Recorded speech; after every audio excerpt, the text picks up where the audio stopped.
the Fade 5 podcast with Brad Evans and Nate Lundy.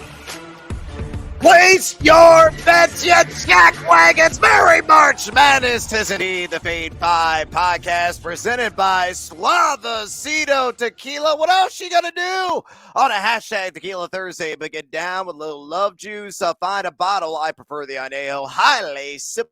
Those vanilla note finishes at Total Wine and More. Again, Suavecito Tequila. Lundy, I don't know how you did last night in the world of college basketball. I went to bed. I sucked donkey ass. How did you do? Oh, I sucked donkey dick for much of the day until I went to sleep. And maybe that's the cure-all. You know, just unplug the consciousness for a while, get that much needed cat nap, and then you wake up and all of a sudden you got nearly 5 additional units in your account. Why? We didn't get Cal Poly last night like the night before because I'm still bitter about Long Beach. And yes, I'll be feeding Cal Poly a little bit later on in the podcast. But we hit on a multi-leg parlay that was plus 351. In fact, that was featured right here on the podcast. The team Huevos parlay play of the day did not kick me in the balls. It only enlarged him. So hopefully you tell me on that one. Thankfully, we got that one right. But because basketball is on the mind, front and center, and good Lord, do we have a number of delightful matchups on the slate today. Let's get in an early bonus time basketball bet, because frankly, we can't fit them all in one of these short podcasts. So what do you got on this hashtag Tequila Thursday? Brad, let's go to the Pacific 12 conference, Ooh, yeah. the conference that has a television network that nobody can watch. Let's get to Tad Boyle, shall we? CU picking up the victory yesterday. They will now take on UCLA. Brad, we will outline this one in an OGP. Give me the Buffs plus 14.5.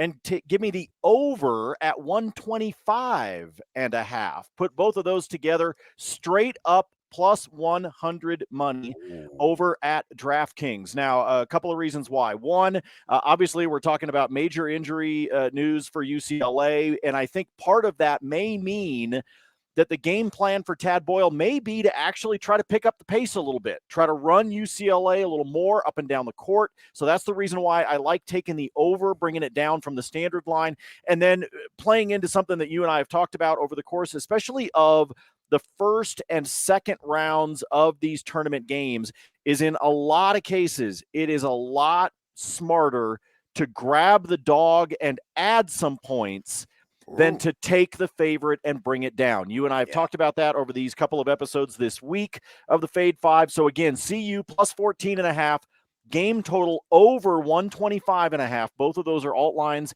in an SGP over there at DraftKings. Even money, plus 100.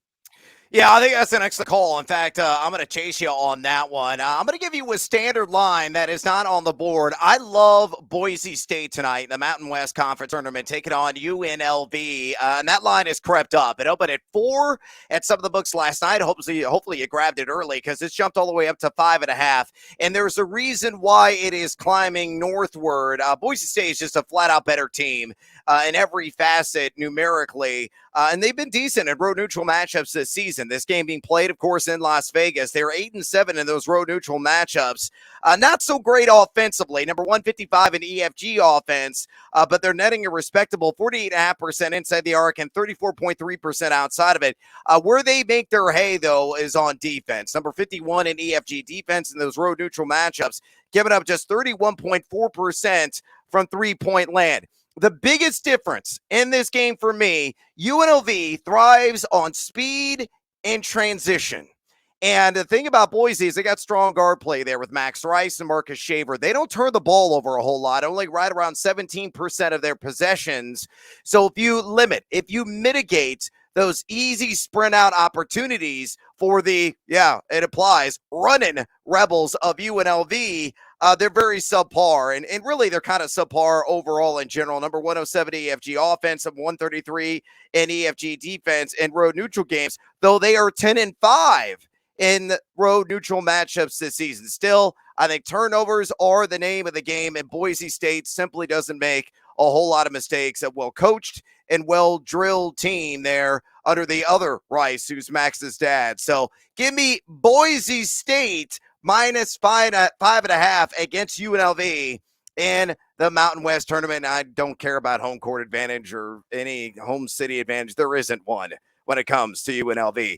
With that on the board, bartender on this hashtag Tequila Thursday, pour us another edition of the Fade 5. Number 5.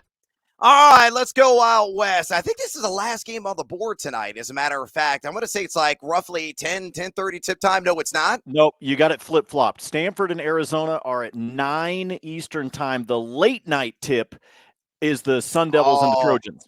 Yes, that is correct. And I will probably be chasing about a half a bottle of Suavecito win by the time that it's just like college, late night Trojans.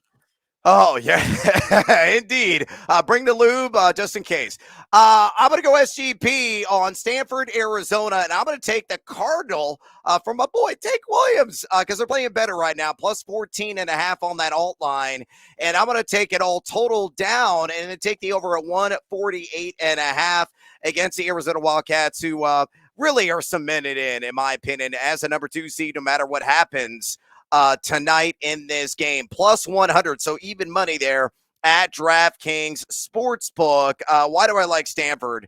Well, if you look at Bart Torvik, and you can store data over date ranges, so since 119, January 19th, they're number 44 in the country in overall efficiency, according to Bart Torvik. Yeah, they're 9-6 during that stretch, but analytically speaking, they're playing pretty good basketball. Number 38 EFG offense during that span, and they're burning the nets at a 41.5% clip from outside. They're number 104 in effective field goal percentage defense, and they have size. Again, maybe Tubulis some headaches occasionally in this game. Only giving up 46.8% from 2 over that date range since, again, 119. You look at Arizona, 10-4 in road neutral games, one of the best offensive teams in the country. Number 7 at EFG offense. And I know they played better at times here of late defensively, but the numbers really don't bear that out completely in road neutral games, where they are number 87 in the country in EFG defense, giving up close to 50% inside the arc and 34% outside of it. You got to remember, Stanford beat Arizona straight up and convincingly, really, 88-79, and that game was played roughly a month ago on February 11th. So I think the Cardinal match up really well with Arizona. I think Arizona wins this sucker, but I don't think they're going to do it with relative ease and press the button on the cruise control. So on this SGP, maybe you're going to come with me. Stanford plus 14.5, over 148.5 against the Arizona Wildcats, plus 100 at DraftKings. Lundy, fade or follow. All Pac-12 all the time. I like this one same way that I like the reason that I was taking CU plus the 14.5 on the SGP that I gave you off the start of the pod. I do think Arizona wins this. I think Zona wins it by 8. That's my prediction, is that it parks itself right there at 8, which means if you're looking right now, I think the spread is 8.5, which is part of the reason I'm staying the hell away from the standard line in this one. I think the right way to play this game is in an OGP. Again, going back to what I said before, we've been seeing this in these early round games, even in the smaller tournaments, even in shit like the Summit League, we were seeing it, right? Just teams sneaking up, covering the spread by a point or two. So I think you're better off taking the dogs and managing to jump up. I like this same play. Again, this is the early of the two. The late night tips will be the ASU USC game, but grab this one while you can. I think this is a smart play. Like I said, same reason I like it with the Buffs. On the late night tip, East Coast time, pour yourself another Suavecito and bet on Stanford, Arizona. Number 4. All right, numero cuatro today on the Fade 5. A little bit of bias baked into this one. ILL? Maybe? INI? I have no idea. Forget spelling it. You're just ill. Oh, I am ill. I'm like Bill Self right now. I'm keeled over. I'm not feeling all that great. I'm going to have a pick, by the way, that Self absent game, West Virginia, Kansas, a little bit later on in the podcast with your wife's Jayhawks there, and that could have some meaningful impact his departure from that game. But anyway, I digress on Penn State, Illinois. Will the third time mercifully be the charm for the ILL? Here's what I suggest that Brad Underwood do. He finds a coach with some ninja skills, and he goes on a covert operation to slip some laxatives in the Gatorade of Jalen Pickett. That is the only way, in my opinion, that Illinois is going to cover the spread on the 3.5. I am taking the Nittany Lions plus the 3.5. This is a bad matchup for the ILL. I pulled this line minus 110 at BetMGM, and let me digress a little bit further on that. Illinois 5-9 in road neutral games this season. Respectable, number 54 in offensive efficiency, I should say, number 48 in defensive efficiency. They're not playing miserable basketball in those road neutral environments. You look at Penn State, roughly about the same in road neutral games, 6-8 straight up, but number 24 in the country in EFG offense, but number 210 in EFG defense. The biggest problem for Illinois is a lack of guard play. We don't know if Jaden Epps is going to be back. He did travel with the team, but he's still in concussion protocol and listed as day-to-day. We'll find out at tip time. Is Terrence Shannon got a floor general tonight? I know he's got to split some time with Sincere Harris in that regard, but it was a misadventure. Last time out with Shannon running the show, he got his pocket picked multiple times. And you got to have guard play to win in single elimination formats. And Illinois simply does not have that right now. Plus, it can't shoot the damn three. Unless Matthew Meyer is out of body, out of mind, and not going 1 for 10 from outside, Illinois will not be able to match punch for punch with Penn State, who is one of the best 3-point percentage teams in the country. Again, in road neutral games, they're shooting 37.6% from along the arc. So Lundy, knowing all that information, with my bias fully buried and being as objective as I possibly can, I am fading Illinois. Yes, I'm going to make this bittersweet as possible, and I'm going to take Penn State plus 3.5 as a result, minus 110 at BetMGM. Fade or follow. I basically think you're just making shit up to try to do some reverse psychology on your team. Maybe a little bit. I'm just saying. I mean, I think that's legit. Plus, you've got Brad Underwood out here trying to like give somebody the shits. I mean, this is weird, dude. I mean, you're dropping some laxative on people.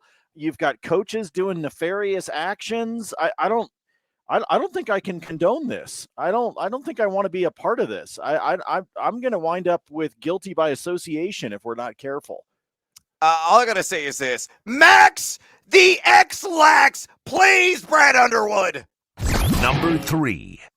All right, numero tres to the Fade 5 today. Let's go to the Mountain West Conference. I already got Boise State on the board. Let's do an SGP now in this league. One of my favorite in the land, and that is on the San Jose State Spartans. One of the surprises, really. Tim Miles' club within this conference setting. I'm going to take them on an SGP of a line alted up to plus 10.5. So once again, following the formula Lundy has been preaching here of late. And I'm going to take the total down and then over on just 123.5 against the Nevada Wolfpack. Plus 105 there at DraftKings Sportsbook. Now, Nevada is one of my last 4 teams in the projected bracket big board field. So I don't know if they're going to play themselves out of the dance. It's all going to be pending upon some of the other bubble teams and variables at play there. But getting a win here will solidify their standing as an at-large team. They lose, makes it a little sweaty come Selection Sunday. But you look at the Spartans, they're 7-9 straight up in road neutral games this season. Very respectable. Number 72 in EFG offense, and they're netting over 35% from 3. They're also a team that really gets after it. Viola on the glass in particular, number 31 in offensive rebounding percentage and number 20 in the country in defensive rebounding percentage in those road neutral matchups. Now, defense, perimeter defense, I should say specifically, not high on the checklist for them. Number 311 in those road neutral matchups and 3-point percentage D. And they did lose not once, but twice in the regular season to Nevada, I should say. San Jose State did 67-40 in one game, yikes, and 66-51 in the other one. So they got blown out in the pair of matchups they had in the regular season. You look at Nevada, 8-8 in road neutral games, but you look at the underlying numbers. Number 230 in EFG offense in those matchups, and number 100 in EFG defense. And they're a very poor offensive rebounding team, which is really a calling card of San Jose State. So oftentimes the Wolfpack are one and done. So if those shots are not falling, and they're not generating those second chance opportunities. I think third time around will be somewhat of a charm for San Jose State. They're going to keep this one nice and snug on that neutral floor in Vegas and get the cover here on this SGP. So again, San Jose State +10.5 over 123.5 against the Nevada Wolfpack +105 at DraftKings. Lundy, fade or follow? I'm basically going to OGP every Mountain West tournament game. That's smart. Just in terms of how this league has been all season long. I've covered them a lot. We've talked about them. We've bet on them on UBet Tonight a ton over the course of the season, obviously with Air Force Academy as well as CSU in our backyard here in Denver. So you look at, and then add in Wyoming, everything else. To me, the OGP is the way to go with anything that's happening in the Mountain West Conference, period, end of story. So I like this one.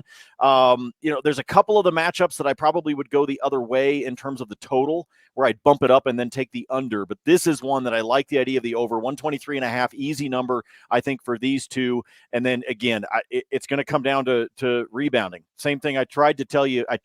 Brad, I tried to tell you with Oklahoma State yesterday. You wouldn't freaking listen to me. No, I didn't. I tried to tell you. I tried,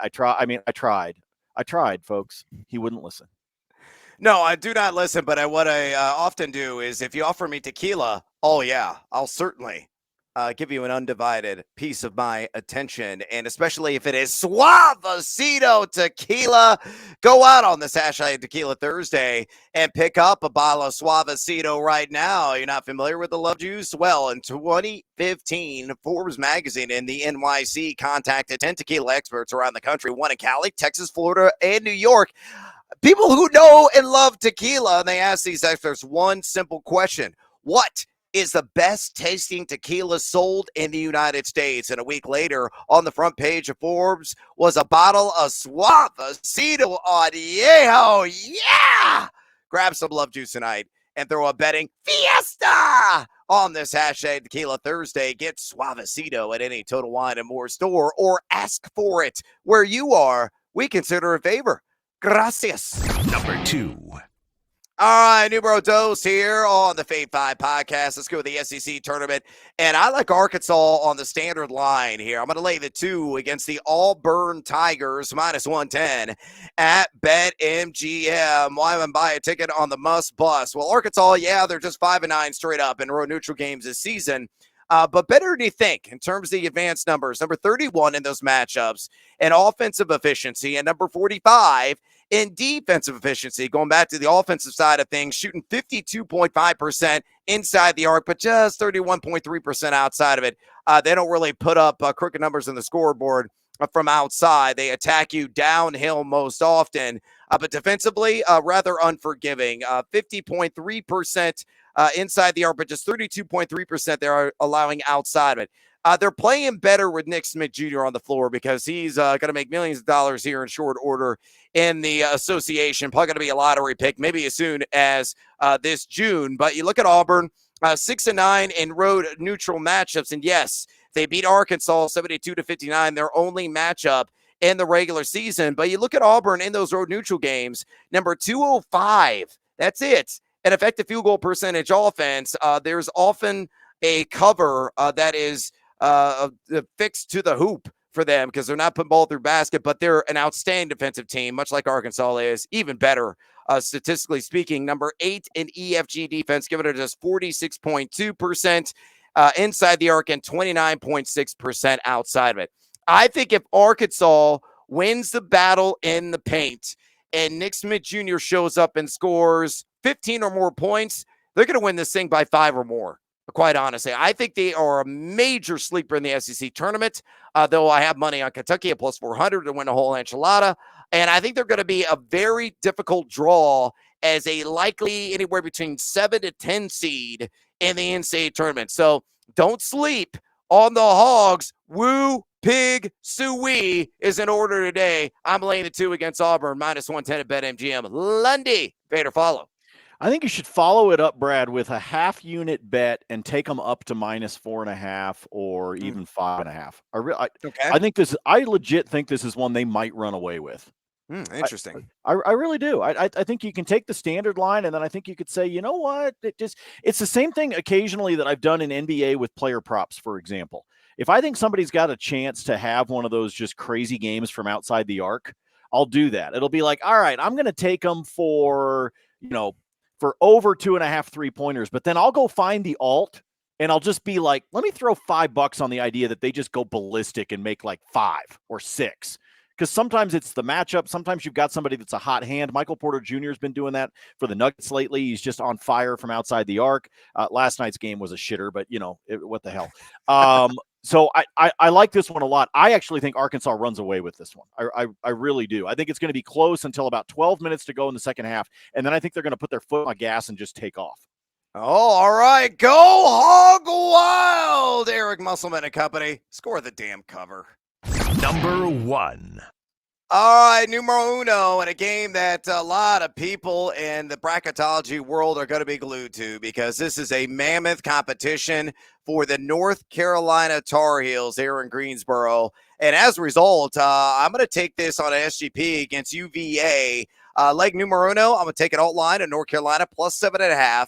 And leg numero dos, I'm going to take the total down to 123.5 and then take the over on that. And both those events occur plus 100 at DraftKings Sportsbook. Everything's online for Carolina.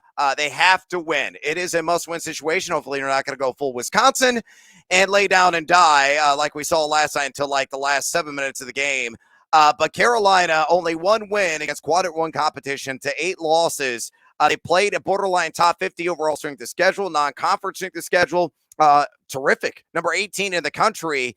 They don't have any bad losses, but they just don't have those quality wins. And this is a golden opportunity against a Virginia team that is widely projected as a number 4 seed. Carolina shoot the ball better from outside, and that's absolutely critical for them. That has been problematic, to say the least. Caleb Love has been wildly erratic, but if he is showing some consistency with that stroke and it is silky smooth, Puff Johnson can contribute as well from distance. I think this team could actually win the sucker straight up.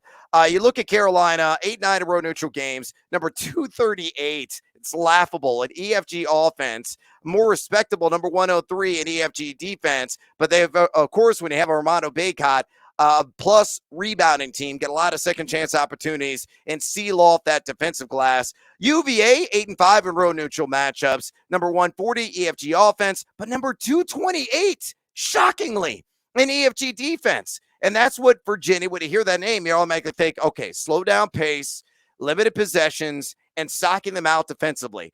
Well, they've been throwing some haymakers, but they're not making contact this year in those matchups, giving up 51.1% inside the arc and 36.3% outside of it. And I think more importantly, too, or equally important, is they are not all that impactful on the glass. So oftentimes a lot of one and done scenarios for them. And again, with North Carolina, given Bacot, given their link Pete Nance as well, getting after it and crashing the boards, I really like Carolina here to keep this one close. And it will be a little bit higher scoring than I believe they'll on an alt line to build in safety first. So Lundy, fade or follow the Tar Heels plus 7.5 and the over 123.5 against the Cavs of Virginia plus 100 at DraftKings. I want you to go have whatever fun you want to have with this game. This is one that I will simply be sitting and watching. I will not be betting on it. No, probably not. Probably not.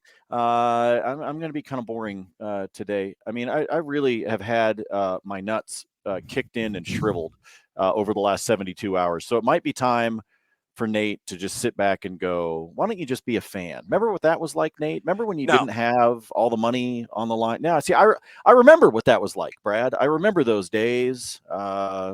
I do. As I get older, I look back on life and remember the days when I didn't have hundreds of dollars in play at any given moment on basketball games involving unpredictable 19-year-olds. So yeah, I completely understand. So I'm just going to be watching this game. I like what you did, but I don't think I'm going to touch this one because I know you've got a future bet on UNC to not make the tournament.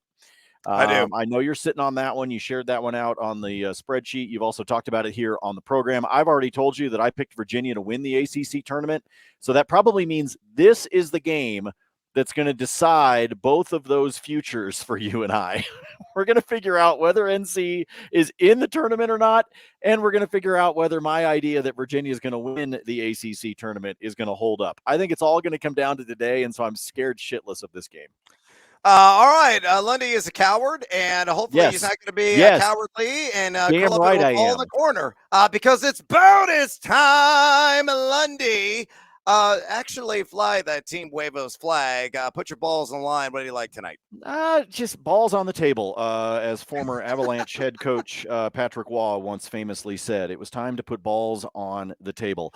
All right, let's roll a couple things here. Let me bounce through.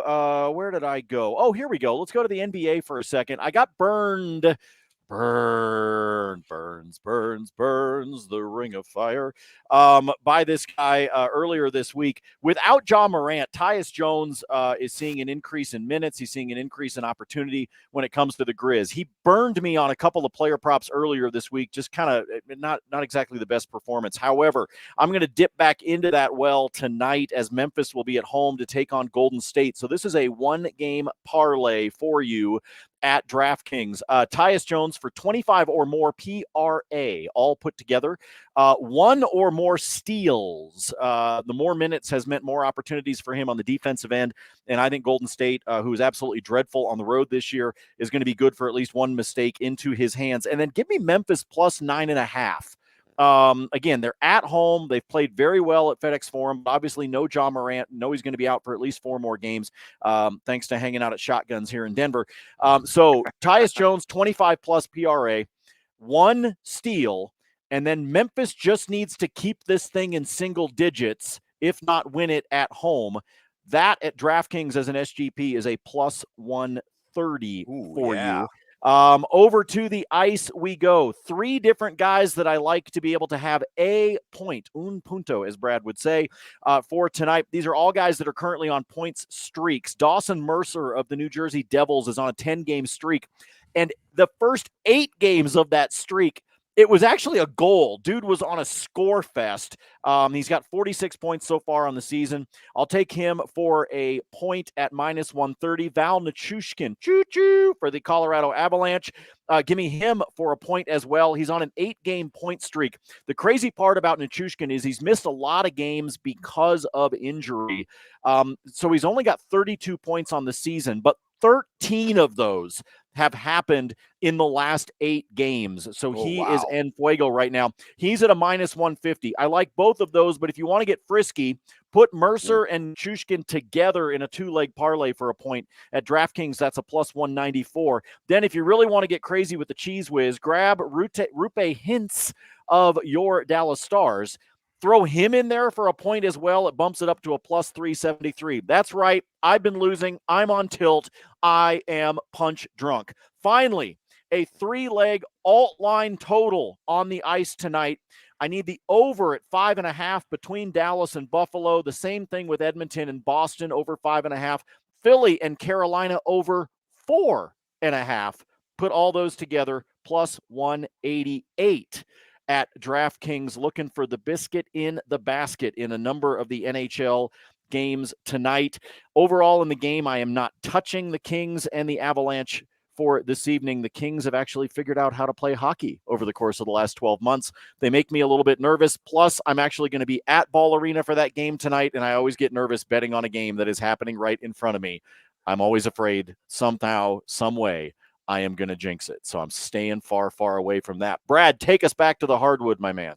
Well, it all comes back to balls, and there's going to be a lot of them grip tonight on the basketball court across the country in all these respective conference tournaments. Like it's give me the Team Huevos parlay play of the day. Let's go back to back, shall we? All money lines all the time. So on this, how many? 1, 2, 3, 4, 5-legger. On these games, all tip it off a little bit later today. Give me Texas and their action in the Big 12 tournament. Give me Akron, who's taking out Buffalo in a game that's going to be zip, zip, zip, zip, zip, zip, zip. By the way, kind of like Akron on the over 77.5 team total points right now at FanDuel. Give me Florida Atlantic. Give me NC State, who is in a pick-a matchup, believe it or not, against Clemson, which is shocking to me, considering how the team really gets after it inside.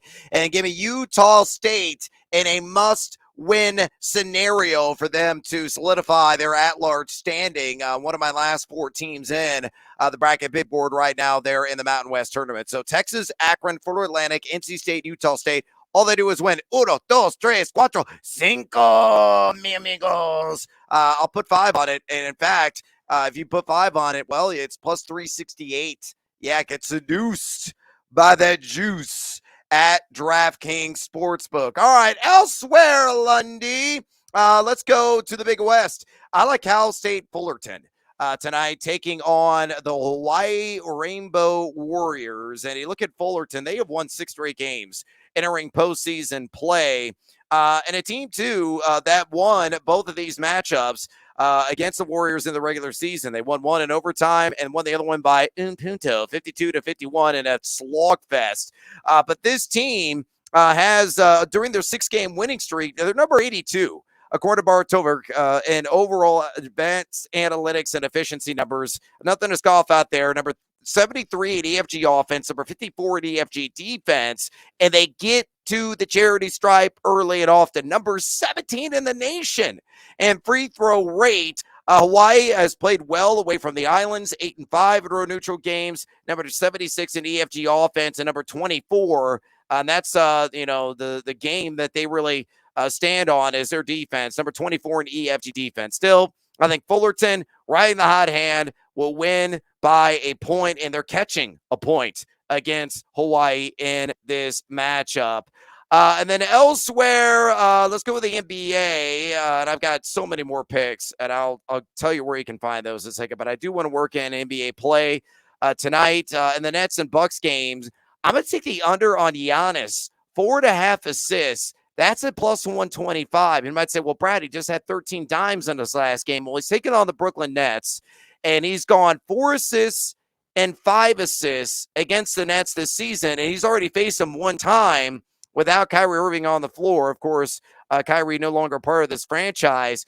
He has at the under 3 of his last 5 games, and Brooklyn in their last 10 games has allowed the fewest opponent assists per game at 21.6. So still playing some pretty good defense. Giannis at 4.5 at plus money. Yeah, I'll take that all diggity day long. All right, we are out of time. Here on the Fade 5 podcast on this hashtag Tequila Thursday. Again, go out and pick up a bottle of Suavecito tonight at Total Wine & More.